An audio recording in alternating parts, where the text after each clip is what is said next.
గుహలో 2 వారాలుగా నివసిస్తున్న మహిళ గుర్తించిన పోలీసు గస్తీ బృందం మహిళా సంరక్షణ కేంద్రానికి తరలింపు. కర్ణాటక రాష్ట్రంలోని గోకర్ణ సమీపంలో రామతీర్థ కొండపై ఉన్న ఒక ప్రమాదకరమైన గుహలో రష్యన్ మహిళ ఆమె 2 చిన్న కూతులతో నివసిస్తున్నట్లు పోలీసులు గుర్తించారు.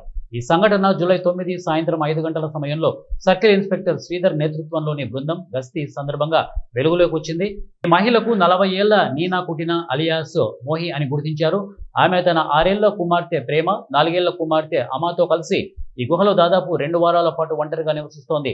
నీనా కుటినా రష్యా నుంచి భారతదేశానికి 2017లో బిజినెస్ వీసాపై వచ్చింది. అయితే ఆమె వీసా 2017 ఏప్రిల్ 17న ముగిసినట్లు తెలిసింది. 2018లో ఆమె గోవాలోని ఎఫ్ఆర్ఆర్ఓ కార్యాలయం నుంచి ఎగ్జిట్ పర్మిట్ పొంది నేపాల్కు వెళ్లి సెప్టెంబర్ 8, 2018న మళ్లీ భారత్లోకి ప్రవేశించింది.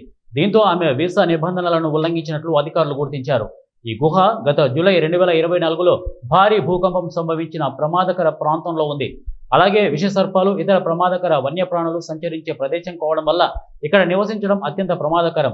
నీనా గోవా నుంచి గోకర్ణకు ఆధ్యాత్మిక శాంతి కోసం వచ్చినట్లు పోలీసులకు తెలిపింది. ఆమె ఈ అడవి గుహలో ధ్యానం, ప్రార్థనల కోసం ఒంటరిగా జీవించాలని నిర్ణయించుకున్నట్లు చెప్పింది. పోలీసులు, అటవీ శాఖ అధికారుల సంయుక్త ఆపరేషన్లో నీనా పాస్పోర్ట్, వీసా పత్రాలను గుహ సమీపంలో కనుగొన్నారు. ఇక వీసా ఉల్లంఘన కారణంగా ఆమె కూతుళ్లను కరవారులోని మహిళా సంరక్షణ కేంద్రానికి తరలించారు. అక్కడ వారు ప్రస్తుత రక్షణాత్మక కస్టడీలో ఉన్నారు.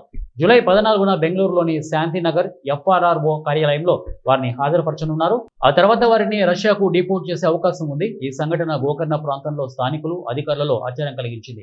ఆధ్యాత్మికత కోసం వచ్చిన విదేశీయురాలు ఇంత ప్రమాదకర ప్రాంతంలో నివసించడం, వీసా ఉల్లంఘనలు చేయడం చర్చనీయాంశంగా మారింది.